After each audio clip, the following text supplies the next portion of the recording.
Hello everyone. नमस्कार। स्वागत आप सभी का आज फिर से मध्यकालीन भारतीय इतिहास के दूसरे अध्याय में, जिसका नाम है मध्यकालीन भारतीय इतिहास के स्रोत। तो इन स्रोतों के बारे में आज हम अध्ययन करने जा रहे हैं कि कौन कौन से वो स्रोत हैं, चाहे वो पुरातात्विक स्रोत हो, साहित्यिक हो और विदेशी विवरण हो। तो किन तमाम स्रोतों के द्वारा हम लोग मध्यकालीन भारतीय इतिहास के बारे में जानते हैं और किन स्रोतों ने हमें ऑथेंटिक इन्फॉर्मेशन दी है। तो सबसे पहले हम बात करते हैं इससे पहले वाले अध्याय की, जो कि अध्याय 1 था, इस्लाम का उदय, जिसके बारे में हमने विस्तृत रूप से अध्ययन किया था और पूरे फैक्ट के साथ अध्ययन किया था। आई होप वो अध्याय आपको अच्छा लगा होगा, क्योंकि वो मेरी पहली क्लास थी। तो ऐसा भी हो सकता है कि थोड़ा बहुत ऊपर नीचे हुआ हो, किंतु मैं प्रयास कर रहा हूँ और चाह रहा हूँ कि मैं आप लोगों तक एक अच्छा कंटेंट दे पाऊँ और आपकी जो पढ़ाई है उसमें निरंतर प्रगति होती रहे। तो चलिए हम शुरू करते हैं कि बीते हुए युगों की घटनाओं के संबंध में जानकारी देने वाले जो साधन हैं उनको ऐतिहासिक स्रोत ही कहा जाता है। और मध्यकालीन भारत के इतिहास के अध्ययन के लिए तो जो मौलिक स्रोत है वो अधिकतर साहित्यिक स्रोत ही है। इस काल की विभिन्न प्रकार की रचनाएं हैं, जो साहित्यिक कृतियां ही और यात्रियों के वृतांत भी हैं। तो यात्रियों के जो वृतांत है उनका भी हमें अध्ययन करना होता है कि किस यात्री ने किस समय में आकर किस शासक के बारे में जानकारी दी है। तो चलिए हम शुरू करते हैं। मध्यकालीन भारत एक परिचय। सबसे पहले हम इसके काल को जान लेते हैं। काल की अगर हम बात करें मध्यकालीन भारतीय इतिहास की, तो 8वीं शताब्दी से हम 18वीं शताब्दी तक मध्यकालीन भारतीय इतिहास को मानते हैं। 8वीं जो शताब्दी है, शताब्दी किस प्रकार से हम कहते हैं, 8वीं शताब्दी की अगर हम बात करें तो 700 से 799 ईस्वी एडी का जो ये काल है, 700 से 799, इसको हम कौन सी कहते हैं? 8वीं शताब्दी। ठीक है, इसको हम कहते हैं 8वीं शताब्दी। तो सेम जो 18वीं शताब्दी है वो क्या होगी? 1700 से 1799। तो ये कौन सी शताब्दी कहलाती है? 18वीं शताब्दी। ठीक है।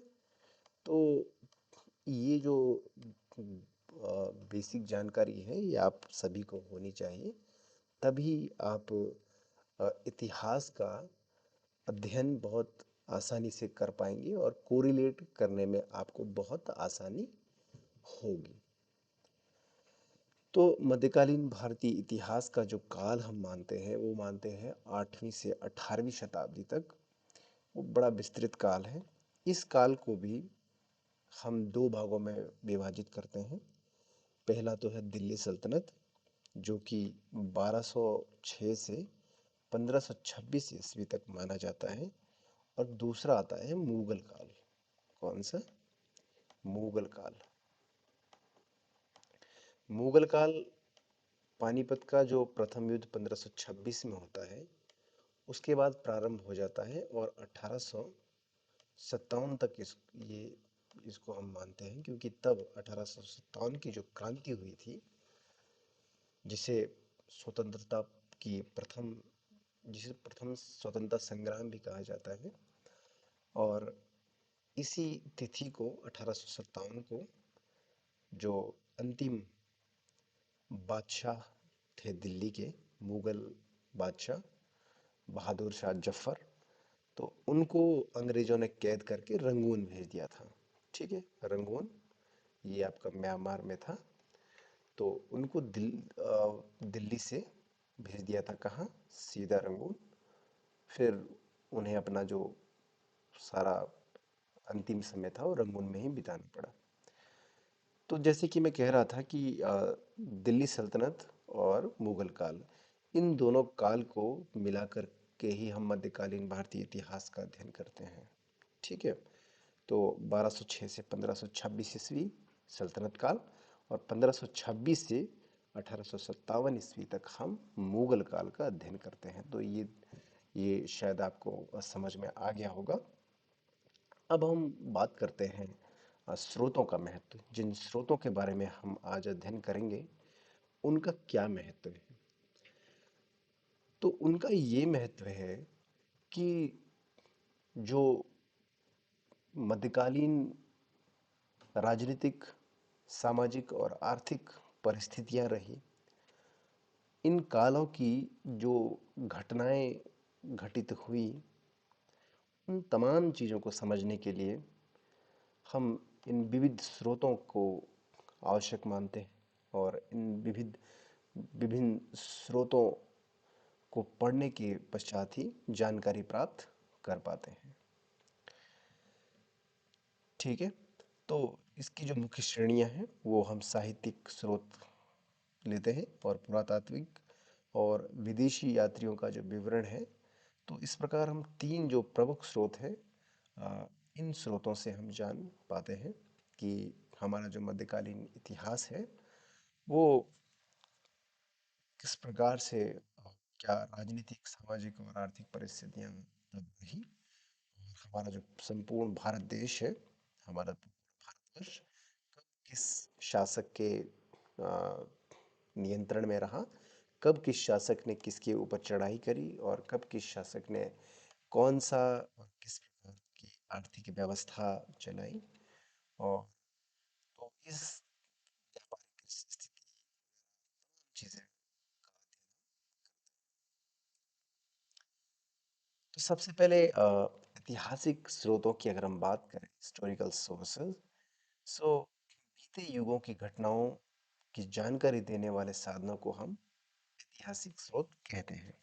ठीक है। ऐतिहासिक स्रोतों में हमारे पास दो प्रकार के मुख्यतः मिलते हैं, जैसे पुरातात्विक स्रोत, archaeological sources, and then literary sources, साहित्यिक स्रोत। इन दोनों स्रोतों के आधार पर हम जानकारी प्राप्त करते हैं। मध्यकालीन भारत के इतिहास के प्रमुख स्रोत का अध्ययन साहित्यिक स्रोत को बहुत मौलिक रूप से इसको माना जाता है कि मध्यकालीन भारत का जो इतिहास है, उसके अध्ययन के लिए मूल रूप से हम साहित्यिक स्रोतों को तवज्जो देते हैं। इस प्रकार विभिन्न प्रकार की रचनाएं उपलब्ध हैं, जो हमें इतिहास की घटनाओं के बारे में, जैसे इतिहास की रचनाएं, हिस्टोरिकल वर्क्स क्या क्या हुए, स्थापत्य हो या फिर शैली हो, जो भी उस समय कार्य किए गए, जीवनियाँ हमें मिलती है, बायोग्राफीज, जैसे हमें मिलती है फुतुहात फिरोज शाही, और बहुत सारे जो लेखक थे, दरबारी कवि थे, उन्होंने जो जो जीवनियाँ लिखी है शासकों के बारे में। प्रशासनिक रचनाओं के बारे में हमें जानकारी प्राप्त होती है, साहित्यिक कृतियाँ जो तब लिखी गई थी, लिटरेरी वर्क्स के द्वारा भी हम जानते हैं कि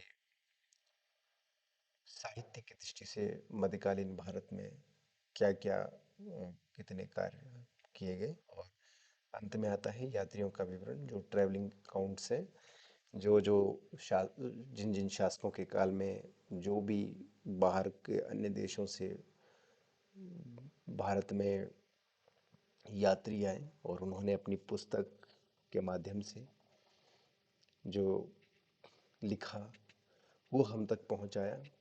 तो इनके बारे में भी हम फिर जानकारी प्राप्त करते हैं। तो इतिहास लेखन की जो परंपरा का विकास है वो हम जानते हैं कि प्राचीन भारत में क्रमबद्ध इतिहास लेखन की परंपरा नहीं थी। ठीक है, सीक्वेंस वाइज लिखना तो वो परंपरा बिल्कुल भी नहीं थी।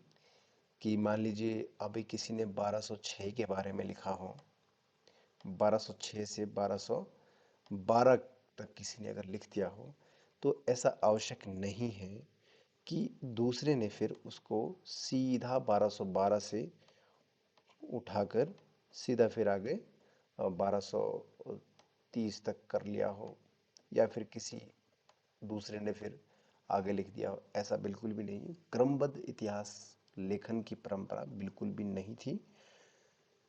इतिहास लेखन का विकास तुर्कों और मुगलों के शासनकाल में हुआ। ठीक है, पूर्वी इस्लामी अरबों में वंशावलियाँ लिखने की परंपरा थी। जो पूर्व का जो इस्लामिक देश थे, जो अरबी कंट्रीज़ थी, उन वहाँ पर वंशावलियाँ लिखी जाती थी। तो उन वंशावलियाँ लिखने की जो परंपरा थी उन्हें कहा जाता था अंसाब। क्या कहा जाता था? अंसाब। तो ये ध्यान देने योग्य बात है, क्योंकि ये शब्द पूछे जाते हैं कि वंशावलियाँ लिखने की जो परंपरा है उन्हें क्या कहा जाता था, तो अंसाब कहा जाता था। ठीक है, अब हम चलते हैं नेक्स्ट इस्लामिक ऐतिहासिक ग्रंथों के बारे में। जैसे कि मैंने एक शब्द आपसे कहा कि जीवनियों वंशावलियों के जो इतिहास है उसको अंसाब कहा जाता था। वैसे ही सीरत एक शब्द आता है जो कि हजरत मोहम्मद की जीवनियों का संकलन जिसमें है, उसे क्या कहा जाता था? सीरत। ठीक है, मोहम्मद साहब की जो जीवनी है, जो बायोग्राफी है, लाइफ थी, वो सीरत कही जाती थी। उसमें इनका संकलन किया गया है। फिर एक वर्ड आता है मगाजी। मगाजी युद्धों का वृतांत होता है। जिन मगाजी का अर्थ क्या है? युद्धों का वृतांत। फिर एक शब्द है तबकात।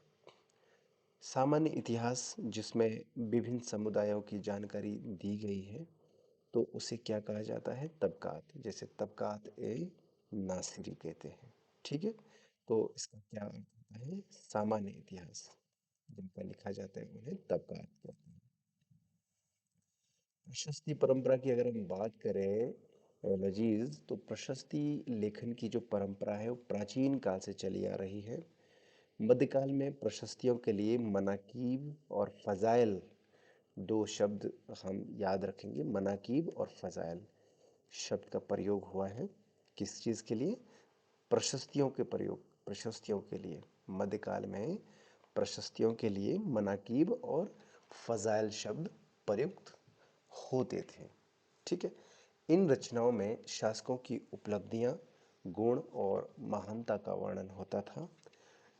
ठीक है, जो प्रशस्तियां लिखी जाती थी, उन प्रशस्तियों में जो शासक था उसका, उसकी जो उपलब्धियां थी, उसके जो गुण थे, उनकी जो महानता का वर्णन है, वो इन मनाकिब और फ़ज़ाइल में किए जाते थे। ठीक है, बदरुद्दीन की जो शाहनामा है, ये सबसे प्रसिद्ध प्रशस्ति मानी जाती है और सबसे पहली प्रशस्ति भी मानी जाती है बदरुद्दीन की शाहनामा। यह मोहम्मद तुगलक को समर्पित है। किन्हें? मोहम्मद तुगलक को। इसमें शासक की प्रशंसा में कसीदे लिखे जाते हैं। और ऑब्वियसली बात है कि इसमें प्रशंसा ही लिखी जाएगी, जो भी प्रशस्ति लिखेंगे। ठीक है, मध्यकालीन भारत के इतिहास के जो प्रमुख स्रोत हैं उसके बारे में हम जानते हैं कि कौन कौन से स्रोत हैं वो। तो सबसे पहले हम बात करते हैं चचनामा की। चचनामा जो कि मूल रूप से अरबी भाषा में है, ठीक है। बाद में ये फारसी में भी इसका अनुवाद किया गया था। इसकी जो लेखक है वो तो अज्ञात हैं। ऐसा मालूम नहीं है कि जो चचनामा है वो मूल रूप से किसने लिखी है, किंतु इस पुस्तक का जो अनुवादक है वो है अबू बकर कुफ़ी। अबू बकर कुफ़ी ये कौन थे? नसीरुद्दीन कुबाचा के समय में ये अबू बकर कुफ़ी थे, ठीक है। और नसीरुद्दीन जो कुबाचा हैं उनको आप ज़रूर जान लीजिए। कुबाचा, यल्दोज़ और कुतुबुद्दीन ऐबक ये जो कि गुलाम थे मोहम्मद गौरी के, तो अबू बकर कुफ़ी उसी के समय का था। तो अरबों की जो सिंध विजय का वृतांत है वो चचनामा में दिया गया है। विस्तृत विवरण अरबों का सिंध पर विजय का मिलता है चचनामा में। मोहम्मद बिन तुगलक के अभियानों का और उसके शासन प्रबंध का वर्णन भी चचनामा में मिलता है। सॉरी, मोहम्मद बिन कासिम के बारे में ये बात कर रहे हैं। तो कासिम और उसके अभियान और उसकी शासन प्रबंध का वर्णन चचनामा में मिलता है। इसका उल्लेख की अगर हम बात करें तो सिंध विजय के बाद इसमें उल्लेख किया गया है इस चचनामा बुक में कि सिंध विजय के बाद जो खलीफा थे वलीद, उन्होंने मोहम्मद साहब को मृत्युदंड दिया था, ठीक है। अब मृत्युदंड मोहम्मद साहब ने क्यों दिया था मोहम्मद बिन कासिम को, जबकि आप जानते हैं मोहम्मद बिन कासिम ने भारत विजय की थी और सिंध को अपने नियंत्रण में लिया था। तो इसका अध्ययन हम आगे करेंगे, किंतु अभी आप ये जान लें कि इस पुस्तक में मोहम्मद बिन कासिम को मृत्युदंड दिया गया था खलीफा वलीद के द्वारा, ठीक है। अरबों के भारत आक्रमण का ये बहुत ही प्रामाणिक ऐतिहासिक स्रोत है, ठीक है। तो ये पहला स्रोत था चचनामा। और अब हम बात करते हैं तहकीक हिंद, जिसे किताबुल हिंद भी कहा जाता है, ठीक है। तो किताबुल हिंद, तहकीक हिंद, इसके जो लेखक हैं वो थे अल बरूनी, ठीक है, जिन्हें अबू रेहान भी कहा जाता है। तो अल बरूनी ने किताबुल हिंद को लिखा था जो कि अरबी भाषा में था। और इसका जो अनुवाद है, जो ट्रांसलेशन है, अंग्रेजी में, इंग्लिश में Al Biruni India and an account of the religion translated bye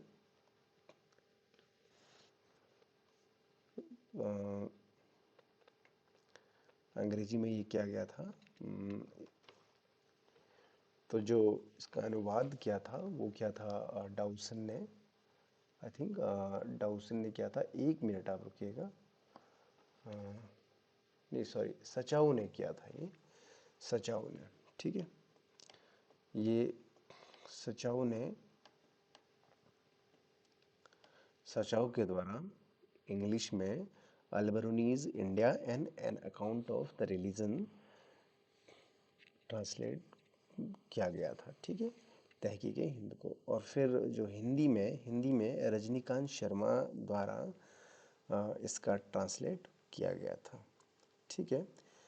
अब इसका जो अध्याय, इसमें कुल 80 अध्याय हैं, ठीक है। इसका जो काल माना जाता है तहकीक हिंद का, मोहम्मद गजनवी के समय भारत की राजनीतिक, सामाजिक और आर्थिक तथा धार्मिक स्थिति का विवरण, विस्तृत विवरण इसमें दिया गया है। और अलबरूनी केवल इतिहासकार नहीं थे, ये जानना बहुत आवश्यक है।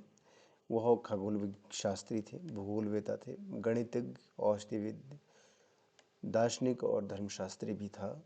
भारतीय ज्ञान परंपरा की प्रशंसा बहुत करता है अल-बरूनी अपनी पुस्तक तहकीक हिंद में। ब्रह्मगुप्त की ब्रह्म सिद्धांत पुस्तक का उल्लेख ये करते हैं। बराहमिहिर की वृत्त संहिता का भी ये उल्लेख करते हैं तहकीक हिंद में। और कपिल तथा पतंजलि की रचनाएं, कपिल का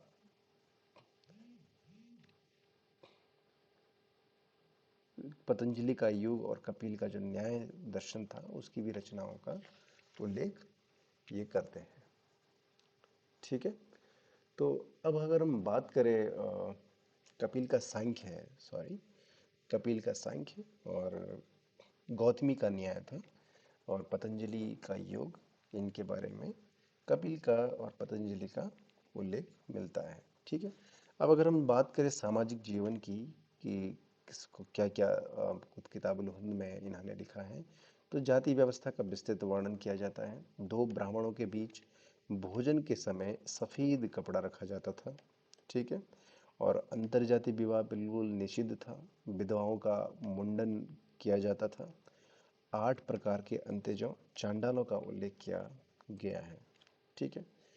तो अभी तक हमने जो अध्ययन किया, ये अल-बरूनी की तहकीक हिंद, किताबुल हिंद जो पुस्तक है, यहाँ तक किया।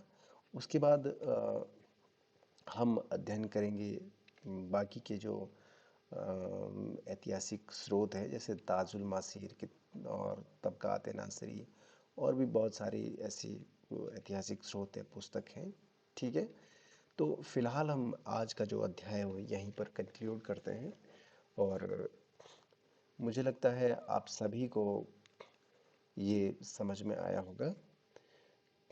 जहाँ से अगर आपको समझ में नहीं आया है तो आप कमेंट बॉक्स में हमें लिख सकते हैं। कहीं अगर कुछ त्रुटि हो जाती है तब भी आप हमें सुझाव दे सकते हैं। ठीक है।